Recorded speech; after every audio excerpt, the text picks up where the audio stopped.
Talk today is going to be about shipping containers with Docker. So this one's really going to be focused on more Linux-based administration. So you really can't use Docker with Mac type stuff. So if anyone's not doing Linux type stuff, now would probably be a good time to probably go next door to the SSL one. But we just want to go through with that. So a little bit about me. So I'm a system administrator here at Penn State. So like I said, most of my focus is on Linux stuff. And every now and then they let me play with the Mac side. And then I get to come and talk to you guys and hear about the Mac type stuff. You can follow me on Twitter there. So @Gallagher. Pretty simple. I usually try to post anything I can about Linux and Mac stuff that I read and can share with everyone. And then we'll get to the Docker Hub stuff too as well. But that's so if you sign up for Docker, you'll get a URL similar to that based upon your username that you can share out containers with and stuff. So we always know what we're already here to talk about, right? We're going to talk about Docker. We're going to talk about the pants. Talk about the benefits of the Dockers versus the Levi pants, huh? So yeah, I made a couple there. I just made those up too, so I don't know if those are really true or not. So no, we're going to talk about Docker, and this is the actual Docker that we're going to talk about, and not the other one. So using Docker, I take it everyone's probably heard of Docker now at this point in the room. Anybody get to go to Docker? Anyone more hardcore than me and go to DockerCon this year? They had their first conference this year in California somewhere. I encourage everyone to watch the videos on YouTube because there's a ton of stuff that they do in there with Apache Mesos and Puppet and all kinds of stuff that people are using Docker for in containers. Is anybody running it now? Just testing production? Cool. Cool. I hope you can give us some wisdom too. So I'm getting ready to roll out some production stuff next week. So exactly what is Docker? So we'll do a little bit of a history lesson here just to get everyone caught up. So the company DocCloud started back in 2010 and they were using Docker internally. It was a tool they developed. They actually became so popular with Docker they actually changed their name recently to Docker. And Docker they are lightweight containers with contained application configuration dependencies. So you're removing that OS layer and you're not having that full bloated VM. So they're super lightweight and they're also isolated. So this is basically what a container environment typically looks like. So you have your OS. So the blue would be whatever you're running underneath. So Red Hat, Ubuntu, Core OS, stuff like that. And then on that, you actually have your containers that you're exposing those ports out.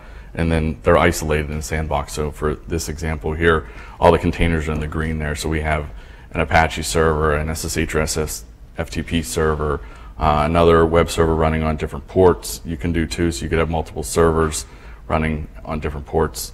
And then we also have like a MySQL, and there's ways then you can link those containers together. So this is the typical container versus a VM, so you can see kind of what a container looks like and then what a VM looks like. Does anyone know which one's which? Container VM, yeah, I guess I could have made a little bit thing. So yeah, container, VM, and then like I said, you don't have that guest OS, you don't have that whole bundle package on there. You're just relying on the application libraries, the things you actually want to change. The VM actually has that guest OS. You're using the resources that are on that. So why Docker? So pretty much people make mistakes with Docker. You can have a container, it's an exact replica each time that you carve out and you want something new. So every time you carve it out, your Apache configuration is exactly the same on all those. So it takes automation to the next level with all the Docker commands. You really have no need to ever SSH into those boxes again. You can look at the logs, you can look at what's running on the system with your top commands and stuff like that. And then another big one is the IP addresses aren't tied to those containers. That's what makes them easily shippable around. So the IP addresses are actually tied to the VM, and then Docker uses that IP for it. And it's also open source, so tons of opportunity there if you're into and you want to contribute back. You can go out, fork off their stuff, make contributions, do a pull request back, or if you want to take it kind of your own way internally, you could do stuff like that. So how I'm using Docker right now, or I will be using Docker here in the next couple weeks when I deploy it out in production. So we have internal servers of our group that I'll use it for. So we have like our own internal Git server, MDM, automated storage recovery thing for Apple that we're doing. So we can do stuff like that. So we run sites.phd.edu, which is a content management system, and it's based off WordPress. So we have a bunch of multiple servers that are kind of sort of sandboxed off in their own VM environment currently. So we have like web and Varnish server for caching, and Memcache for logged in cache, MySQL for database stuff and file shares. And then we're also going to use it on our staging in our DR environment. So our staging replicates what we're doing, and then our DR for other things. So the big thing is going to be the continuous integration that we're actually going to use it for. And they have an awesome video from the Docker keynote on them actually doing this, a live demo of this. So what I'm going to do is we host everything out on our GitHub account, and our private GitHub account, and I'm going to have our developers fork off that GitHub account.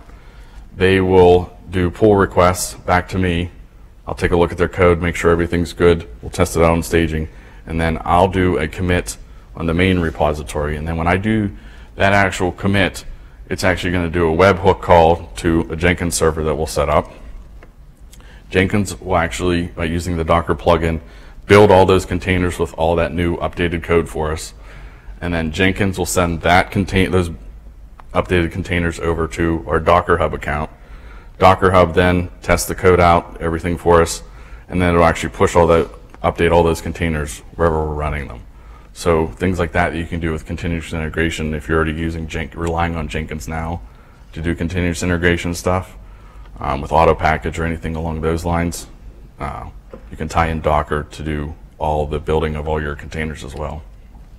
So some of the benefits of Docker, so it's built on the Unison file system, so that means that it has layers. So when you're actually making changes and then pushing those changes up, the only thing that's getting pushed are those small incremental changes, so almost like Git commits. You'll find that Docker is very close, and it resembles the same command structures that Git uses, so you're only shipping whatever the items that you're changing up and down. Upgrades are awesome. So in my example here, I have one VM running. It could be any number of containers. So instead of having to go around and run like apt-get or anything on all those all those VMs, you're running it on one VM, and then all those containers are getting or have access to all those updates that you're doing, or updated packages and stuff like that. So cross-platform as well. So all you need to do is install Docker on whatever file system you're using, and there's multiple layers to these. So like the Windows, Mac, and Linux is going to be the big one that you're going to see. So you can run it, on your Red Hat, your Fedora, Ubuntu, and stuff like that. So some of the challenges that it solves, so you can do easy rollbacks. So if you screw something up, super easy to roll them back. So immutable containers, so changes aren't saved until you do a Docker commit. So when you actually fire up one of your Docker containers and you do stuff in there, and we'll do it during the live demo, so you blow away the var folder and you're like, oh shit, I need to get that back. Exit out real quick, run that same command you just did, and everything's back to exactly the way it was at the beginning. So it makes shipping and sharing items easier. So like I said, it uses the same code structure that Git does. So you're easily able to ship stuff using the Docker commands just like you would with Git. So here's how pretty much the magic works. These are the most commands, or the three simplest commands that you're probably going to use most of the time to do everything. So you're going to do like a Docker pull, and then when we go, we'll do some live stuff, and we'll have hopefully everyone try to pull some stuff down if the Wi-Fi will keep up with us. So you'll pull based upon the name of the repository and stuff that we're going to pull down.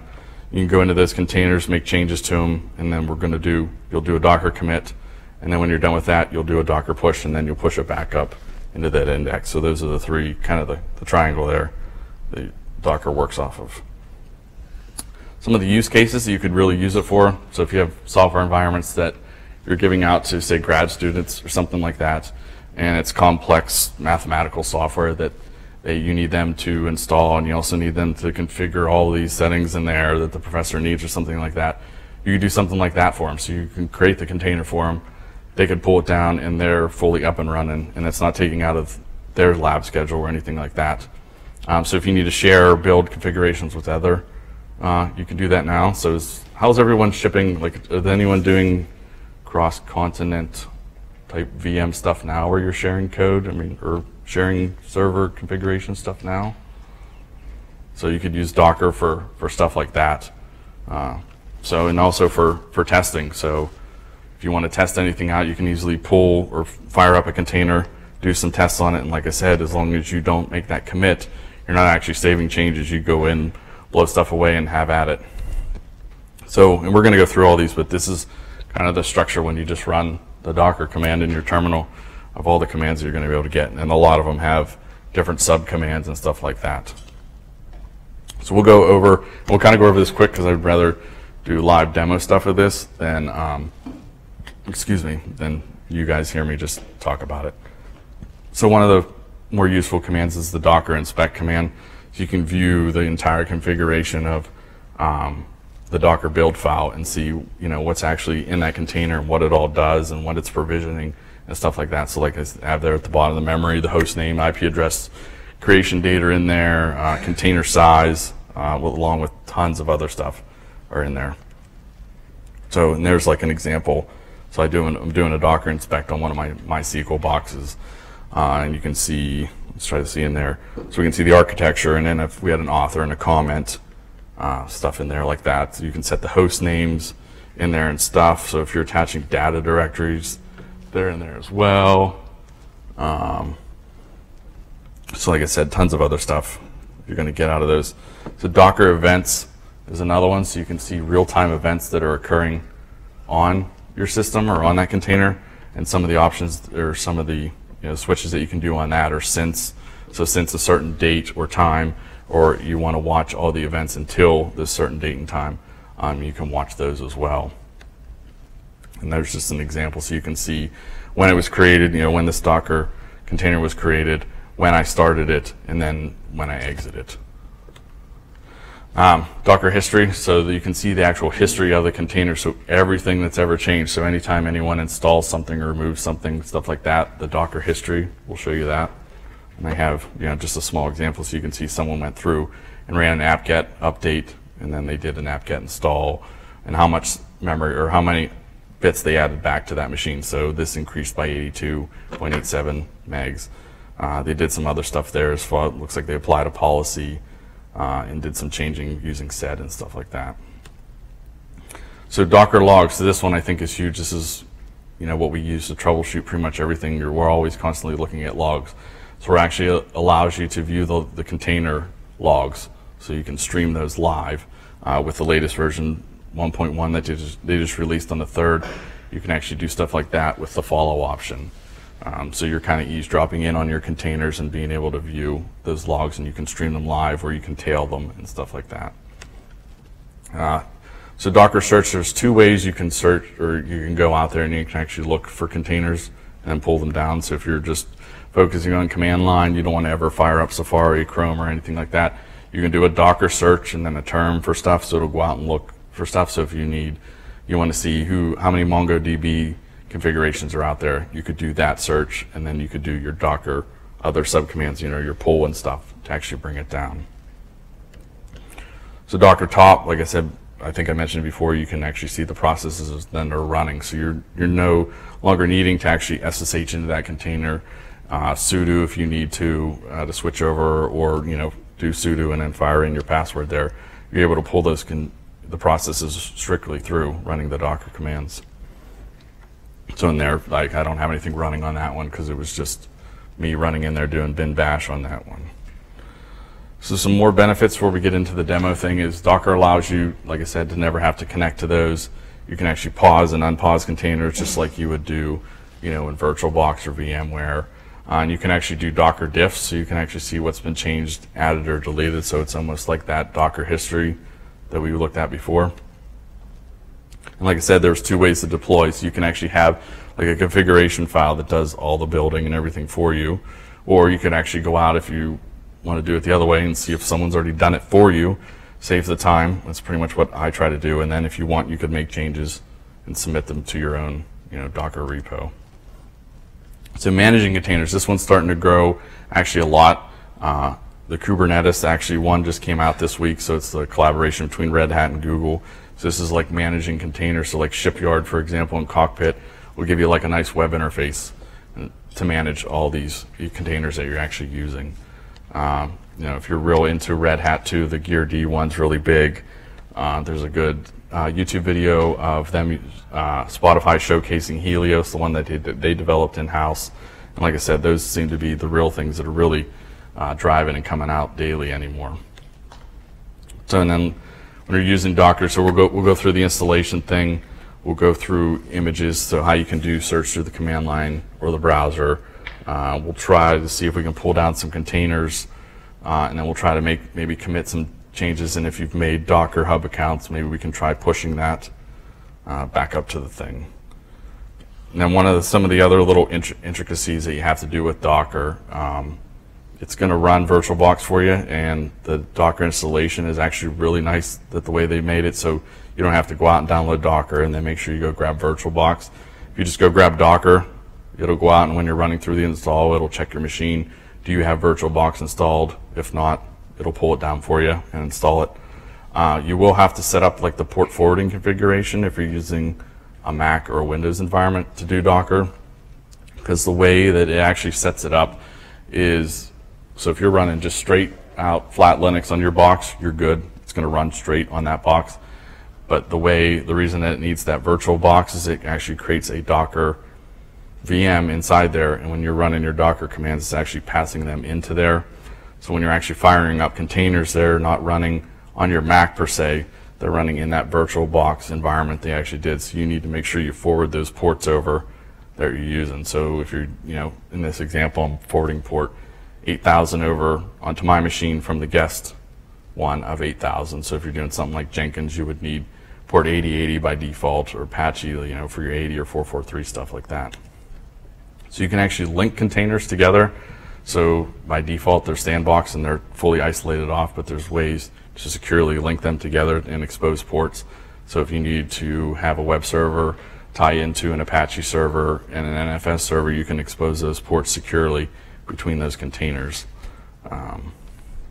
Let's go into a demo thing here, and we'll see how the demo gods go. I don't have any chickens to sacrifice today, so we could always sacrifice Nate over there if we want, I guess. I always pick on him, so he's not going to be following me on Twitter much anymore. So, does everyone have Docker installed, or at least try to install, or you can just kind of follow along too? And I mean, it'll be part of the video, and you can go back as well as if you want to. So when you do the install, like I said, it'll put VirtualBox on your machine, and then it'll also install a boot to Docker thing in your applications folder there. So I just have it on the dock for now. So when you fire that up, it's going to go through, and it's actually firing up this virtual machine that's in here, so we can see it start to run in the back. And then when it's all done, our command line will kick back out. So without that VM running, though, if you try to run those Docker commands like Docker PS to see what's running, what containers are running and stuff like that, you're going to get errors because it can't talk to that VM that's not booted up. And then one of the big things you want to do is when you first do the install, it should kick back something along the lines of that, an export command. So that's what will actually forward all the traffic over to your machine. So you could drop that like in your .profile or something like that that starts up, or if you want, you're going to have to manually run that every time. So then, like I said, if we just look at, so now we're up and running, if we look at that Docker command, we can see all that stuff that we showed earlier of all the things that you can do. And you can do, just like help on them. So just like we were doing, we talked about if you went to the Git sessions, so if you want to do help on a top command, you can see the structure of that command. So you're going to run Docker top, and then what the container name is there. So we have a list of stuff we can go through. So if we want to look at all the Docker images that we currently have on your machine, if you have any, if you've pulled any down yet. So simple Docker images. So give us a list of all the machines. If I can make that big enough. So these are all the machines, the containers that I have on my machine, so I can see what the repository names are. And these are this is kind of what your structure will look like if you create a Docker Hub account and you're pulling stuff down for those.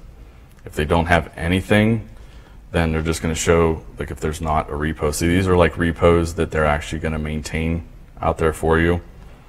That Docker actually contributes like and maintains for you. So they have like Ubuntu, MongoDB, Nginx, and stuff like that. And then these are the tags. So most of the tags that you're going to do are going to be like more or less a version type thing that you're going to do. Image IDs, not going to really use those much until you get to your commit stuff, and then you can see, like I said, when this container was created and the actual virtual size of those things. We can also do a Docker PS, and right now it's not going to show us anything because we don't have any actual Docker containers running. So if you actually had Docker containers running, it would show us stuff. We can get back to that once we fire up a Docker thing here. So let's go ahead and do one of that. Is everyone that's following along okay? I tend to go really fast when I do this stuff because I'm just so used to it. So, but yes. I was just going to say, you use the image ID if you want to interact directly with a container somehow. You can name it, which is helpful, but you can use the hash sometimes. Yeah. Yeah, so what he was saying is you can use the Docker image command that we used before, so there's actually subcommands of that. It didn't give me all of them.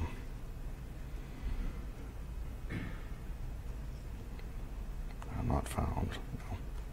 If you want to kill a particular container, you can just... Yeah, so there. Yeah, so you can do stuff like, multiple options that you have on that image switch as well. So if we want to fire up one of these containers, so if we go back and look at all the containers that we have on our machine here, so we want to run something in one of these containers. So you can actually do a run. So we're going to do a Docker run. So we want to fire up one of these containers and actually do something with it. And then you want the container that you're actually going to run. So in this case, we're going to run something against this Jenkins container that I have. And then this is what you're actually going to run out. So if we do something like this, if I can type today, did not like that one.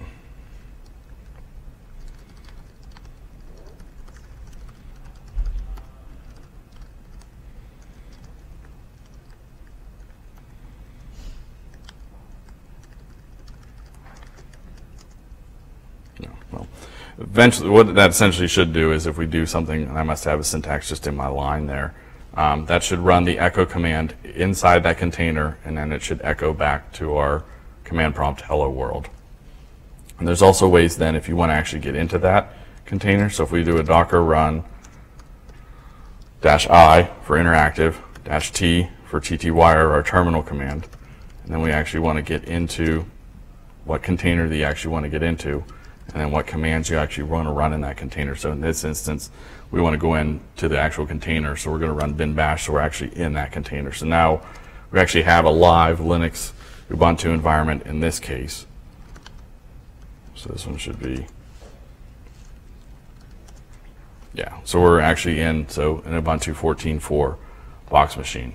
And then like I said before, these containers are mutable. So if I want to blow something away, so we have a var directory there. We're just going to blow var away. So we can see that it was here before. I got rid of it. And I'm like, oh, I need that back. Simply exit out, run our Docker run command again, and then do our ls, and there's our var back because we didn't make that commit. Does everyone follow that type thing? So until you actually make a commit on that container, you can fully do whatever you want. You can remove anything, or you can install anything, and then you're like, so for testing purposes, if you just want to do something real quick, hop in there, do some stuff, hop right back out, and you don't have to do that extra step of that commit if you don't want to save that stuff. Yes? Sorry, I'm just trying to understand.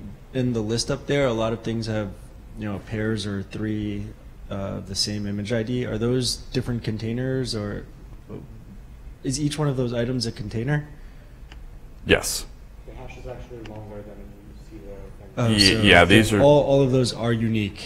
That's just showing you. It just shows you the first. What is that? Looks okay. like 10, 13 characters or something. Okay, so each one of those items is a unique container, though. Right. Okay. Thanks. Yeah. You're welcome. So we saw that. So everyone follows that what we did pretty much. So if we actually want something that we actually want to make a change to, so now we want to install something, or maybe we don't want that var directory. So if we're in here, we remove this var directory, and that's actually something that we actually want to save for whatever reason. Or if you would do, an apt-get update, and then you do an apt-get install something, or yum install whatever environment you're running in, and that's something you actually want to change. What you need to do, and this is where it starts to get a little confusing, because you want to make sure you don't exit that, and you're not running Docker commands inside your actual container environment. So what you're going to need is another tab to do this, hopefully. So now if we actually look at Docker PS, we can actually see that, I've been running this container and what I'm running in it, and I've only been doing it for about a minute now. So that last one, so we want to actually save that. So if we do a Docker commit, and Docker will get a little confusing because sometimes it wants this container hash ID thing, and then sometimes it actually wants the full name. This is the thing that I'm starting to struggle with, that I'm trying to learn, is when do I use that container ID and when do I use the name. But if you use those Docker help commands, they'll actually tell you, so they'll specify if they want the container ID or they want the container name. So if you're struggling, like I'm starting to try to learn when I need to use the certain ones, remember to use those help commands to be able to do those. So in this case, we want to save the changes that we're using on this, and then you want to give it a name. And you kind of want to always follow that structure that you had before, so username, and then you want to give it another one. So in this case, we're going to give it that. So then it gives you, so there's that long hash that you were talking about before, so they only give you, that beginning stuff. And then if we go back and we actually, we'll just stay in here. If we look at our Docker images now, starting to run out of real estate here. We should see the latest one that we did here. So this is the one now that we did. It's got the latest tag on it, and you can give it another tag name if you want. So if you want to give it a version number, and then when it was created, so 15 seconds ago, and then we can see that it's really huge for some reason. So, and then what you would do with that is then you can do, if you have a Docker account, I keep switching to that other tab, you could do a Docker login. So this will prompt me for your username and password for my Docker account, and then it also wants to always follow up with your email address. So we're successfully logged in. So then if we wanted to do something like that, we're going to do a push, and we called it no var. So then what this command will do, this will actually take those changes that we made, and this will throw it up onto our Docker thing. But before they do that, just so that everyone knows that it's not out there already, and we'll go over the website, the Docker Hub thing. So I only have pretty much 3 out there right now. I have a CentOS 7 box and a Red Hat 7 that I have in a private repo, and that Jenkins one that we're kind of messing around with right now. So if I do that push, it'll go through, so it's going to see what all it needs to push for what has changed, and it's going to start throwing those up. And eventually, if we get there, so now it's already starting. So it's already starting to push those changes up. And then you can see here, it already has these on the Docker Hub, so it's not going to push these commits up already. The only thing it's going to push up is whatever changes we made, which was removing that var. So eventually, so finally it gets the items that, so, quick push up. So it's, even in that container, whenever we did that, oops, too many eyes. The Docker images command, and we're seeing that it's 652 megs. It's only pushing up whatever changes that it actually made to that. So we saw that that went really quick up. So it's only pushing up that it removed that var from that. So if you were to pull that down right now on your machine, so if you do a Docker pull and then Scott P. Gallagher / Jenkins - no var, and then you do that Docker run command against that and go in there, you're going to see that that var directory is completely gone. So you can see how quick that we took a container, we manipulated it, made changes to it, we shipped it up, and then you can tell someone else to pull it down. So if you're making changes to your containers for developers, the turnaround that you can do is pretty quick, because it's only shipping those changes up and then pulling those changes back down. So we want to look at, so let's see if we have anything running. I should still have that one running. So good, I still have that Jenkins one running. So if we want to do that Docker inspect on it, and for these we use the container name. So in this case, it's going to be the Jenkins one. So we can look through the Docker inspect, like I see. You can see the whole creation date that puts it in UTC time, the version of Docker that it was created with.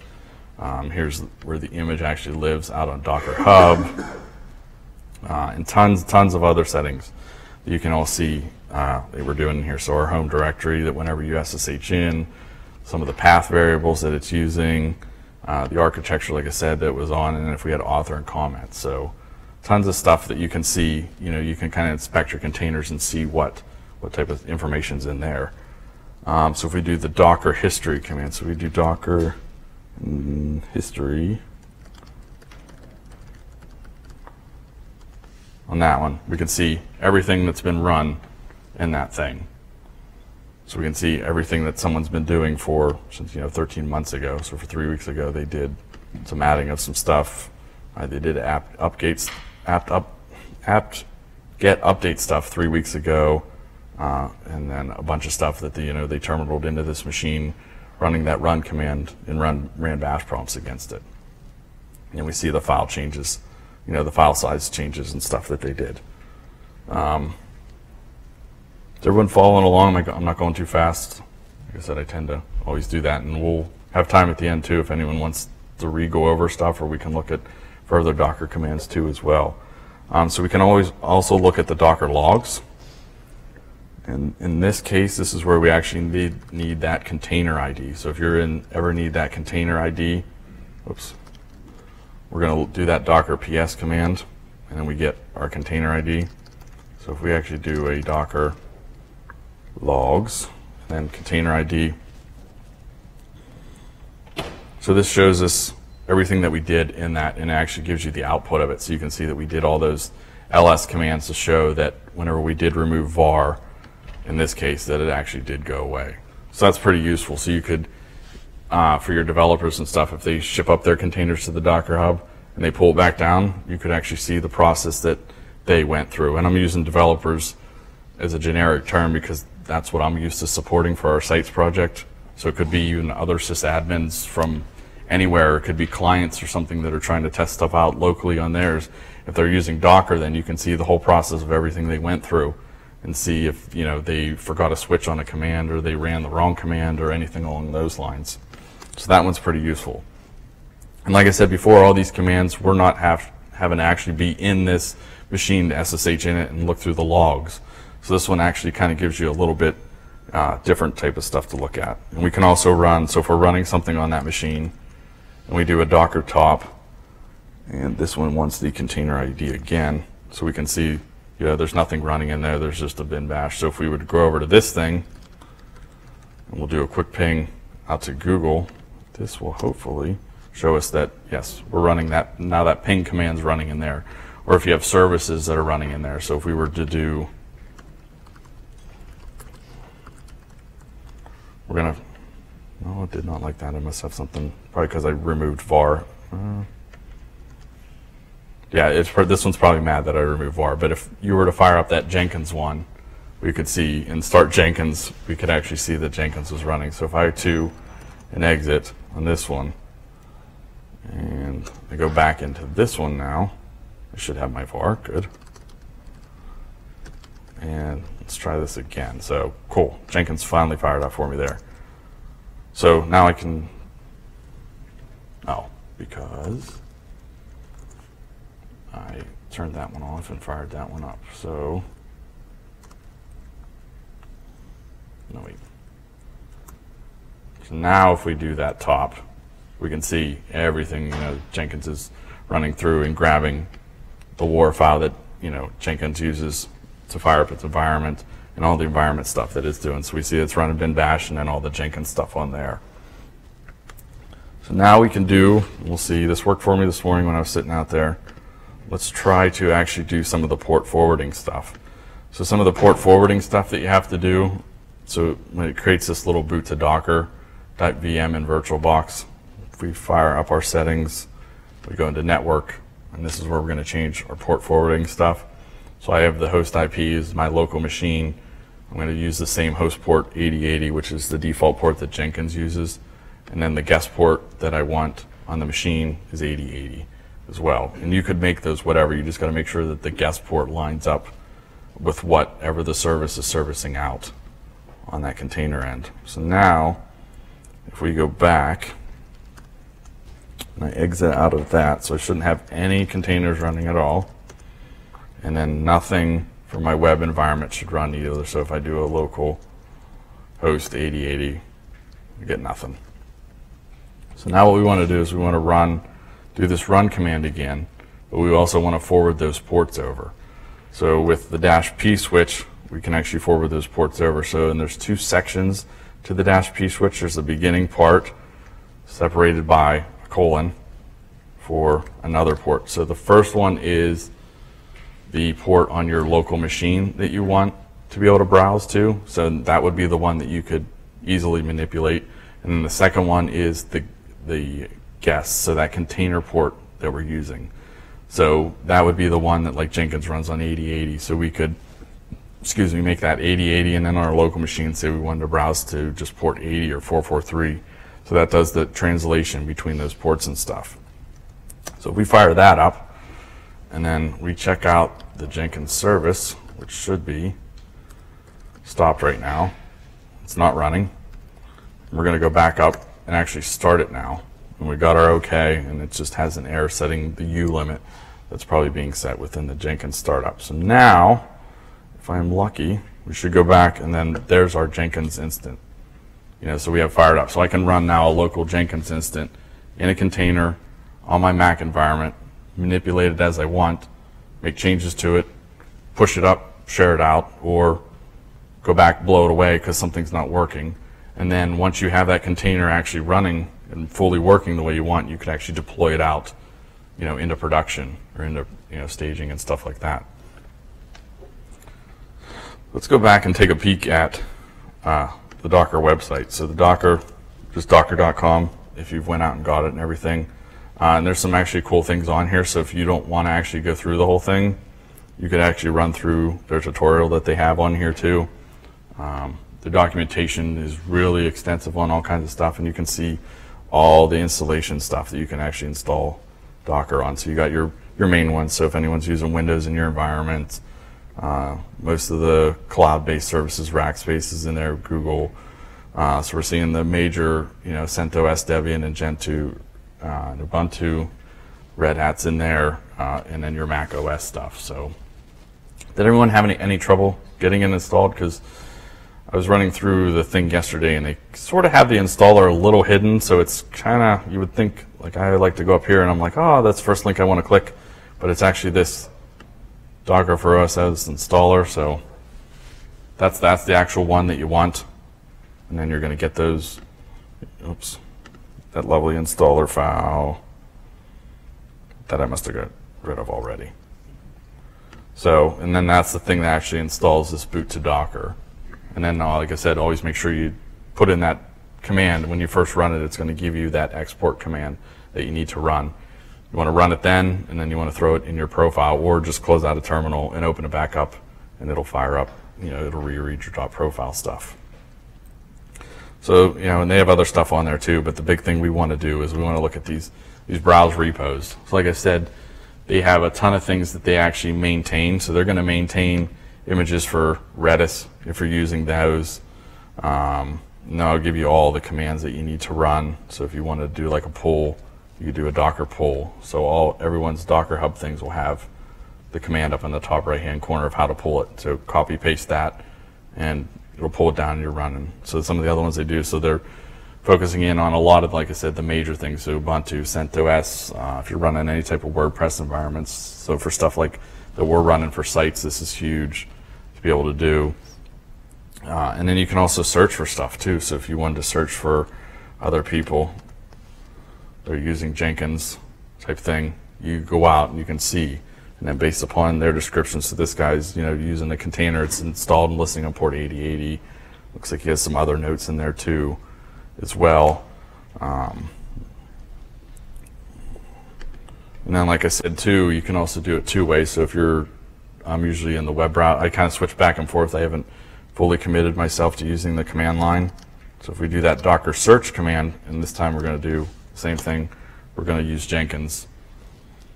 It's going to go out now and it's searching, and it should pull back a huge list. So that same list that it pulled back from there, so you can see it's going to pull back a tons of people are doing Jenkins stuff out there.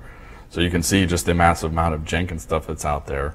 So there might be something that someone's already done for you. The configuration's almost either done or 99% done. You just have to plug a couple environmental variables in or add some extra plugins in or something like that. So those are out there as well.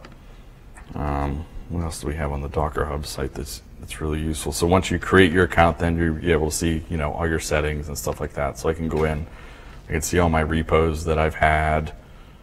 I'm actually doing a private one here because Red Hat had actually asked me to pull that one down, so I moved it into a private. So they'll give you, when you sign up, as many public repositories as you fully want, because they want that out there. They want people to share that.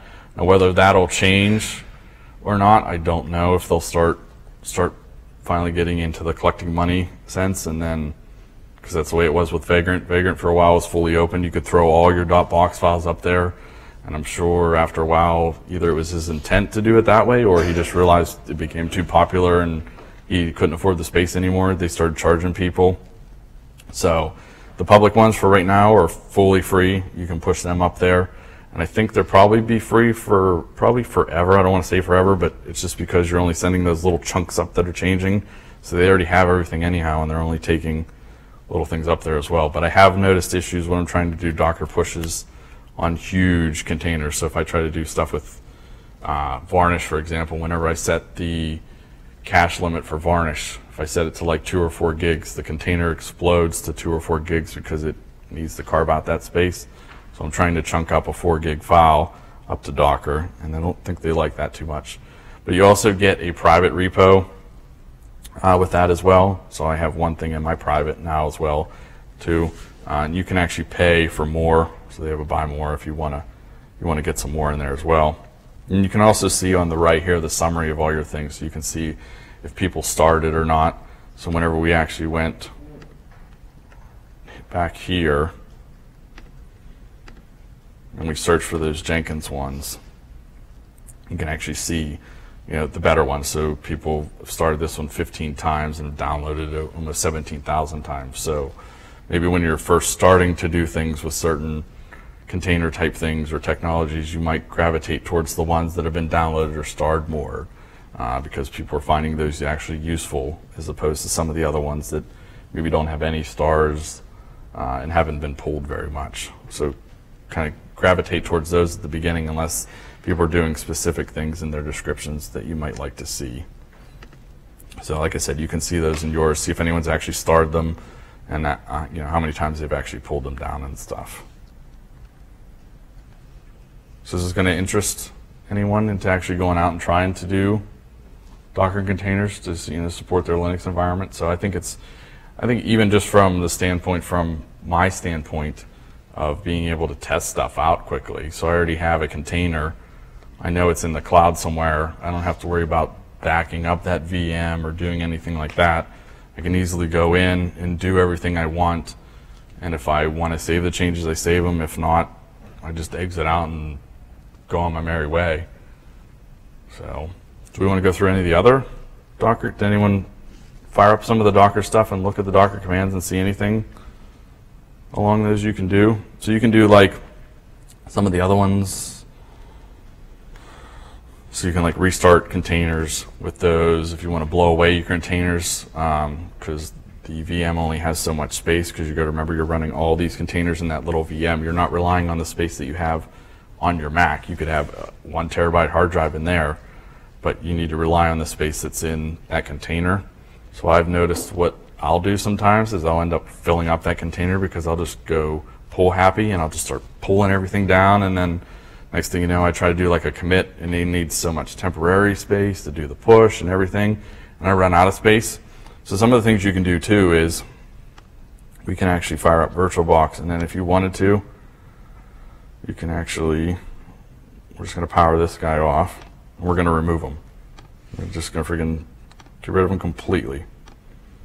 So we can't run, so if we try to run like Docker commands right now, this is what I was talking about before, they'll just hang because they're trying to run them inside that container. But if I do this again, this will actually go out and it'll pull down a brand new one. But the problem with that is when we see when it comes up, we're not going to have any of those images that I had before on that machine because they're stored within there. You can reset the ports and stuff too. Yes. So you have to reset up. I mean, it's like a completely blank slate. So my instance with that is that you could fill that up as much as you want and then just completely blow it away. So if it ever wants to fire up here, like stuck in the background. Probably fire up when I go to take a drink. So now we can actually run those Docker commands again because now we have that VM back. So if we do Docker images again, we see we're completely empty because everything is stored within that. So you could back that up if you want. So if you could throw that into like your crash plan and stuff as well, it's just stored within that default, your home, whoops. So within your home folder, you're just going to have that Docker default thing. You could back that up as well if you wanted to. So you save those to transport to different machines and stuff. But it's just as simple as if you already have them up there, just do a push up if you're going to do to new machines and then pull them down. And then this is the big thing. This is that command I was saying about before. This is the one. So when it sets up that VM, you want to add to your .profile or make your own script up if you have other things that you're firing up. You could throw it into a shell script or something like that to do. Do the info, images, history. You can copy them too, so if you want to copy stuff back and forth between containers, you can use the CP command to do that. You can pause them, unpause them. Obviously the easy ones, the Docker version stuff, so we can see we're running 1.1.1 and all the other subversions that run under that, since it runs off the Go language and the API and stuff like that. So yes. So whenever you have a Docker file, every step gets cached separately, and the remove image command is actually really useful because if you have a server you're trying things on, it'll fill up with take too much space. So using Docker remove image will clean that out for you. Yeah. So here's like a standard Docker file. So if you're doing like Docker builds and you want to create your own completely from scratch, this is kind of the structure that it's going to follow. So like for this one, for example, I just threw it out there just so I can use it mostly for reference type stuff. So whenever I would do a build on this one, what it's going to do is it's going to use the Ubuntu latest container stuff. The maintainer is going to be Docker. You can also do other installation things. So for MongoDB, you need the public GPG key. It'll also go out and download all this other stuff that you want. So see here we're doing an apt-get update that you always have to run to make sure you're in sync, and we're doing an install with the Y switch to install it. We're exposing this port on here, and there's other things that you can do with this. This is just, like I said, like a stripped down version that you can kind of just get the basics from, so you can see from the froms and what all extra stuff you want to do within that container and stuff. So we want to go over any of the other commands, anything like that. So maybe we can go over them whenever as well. You can hit me up afterwards or hit anyone up in the room. I know there's a couple of people, a guy in the back that's running it in production. So some of the other things, so that they do have 1.1.1 is their latest, but some of the 1.1 features that they just released here, let's see, what the third would have been Thursday of last week. So there's also a .docker ignore file that you can create now, and you can add things to. So just like if you're using get and you're adding things into there that you don't want to push up to your repo. So if there's folders or password configurations or anything along those lines that you are working on locally, but whenever you do that Docker push that you don't want to push them, you can add them in the Docker ignore file. And it has the same structure and wildcard setup that Git has. So you could use wildcards or stuff like that. You could use, asterisk.dmg if you don't want to ship any of those type of things up, or anything along those lines that you don't want to ship up that might have flat passwords in it or hash values or anything like that. You can do it now defaults to using pausing during commits. So before, whenever you would do a commit, it would do it, but if something's running and writing to the file system, you could get an inconsistent file state. So by default now, they're actually, whenever you do that commit, it pauses the VM in that particular, takes almost like a snapshot, and you're doing your commit there. You can actually now tail the log files in it fully. So before you had to do like a until time or from time, so now you can do just a live stream of the tail. And that should be -- tail. It's just Keynote doesn't seem to like when you put -- in, it tries to think you want to merge them. And you can actually pass tar files now whenever you do your Docker build. So if, say, someone's maintaining the latest installer package or something and they're tarring it up on a website, whenever you do that Docker build, you can have the Docker build go out and grab that tar and bring it down and add it as part of the build. You don't have to have everything locally as you did before. Some of those resources, we went over some of those. The Docker website, is huge. Go to docker.com/try it, and you can actually try it out. The hub.docker.com. Their blog is super useful because the YouTube link below has all their DockerCon videos that they just had. So a lot of that stuff that they're doing, like the CI stuff, the continuous integration that I saw on there. They're doing a ton with Puppet stuff. All kinds of stuff that they have out there. And then some of the other ones that they have, you can go check out the code if you want for Docker, and if you want to fork it and contribute to it, you could do that, or you could kind of run with it on your own. You can follow them on Twitter at Docker, and then they have huge IRC channels. So they have a hash Docker channel and a hash Docker-dev channel, and they have a couple other ones of some of the other plugins and libraries that they're working on. So like the ones for I think they have libnetworking and libswarm and stuff. So if you want to contribute to them, so like that linking of the containers of the networking and stuff, that they actually have devoted IRC channels for stuff like that. So, have any questions? Hopefully this at least gets everyone interested in Docker and back and at least trying it.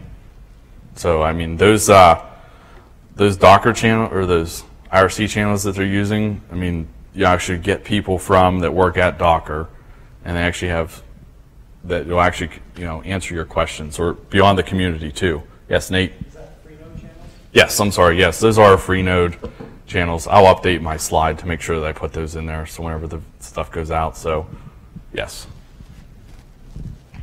Just in the same line, there's one of their developers, Michael Crosby, has a really good blog where he posts a lot of these various uses, and he has 2 blog posts about best practices for Docker, which give a lot of really good advice for how to go about. For example, a lot of people think about Docker as a VM, or like a cleaner VM.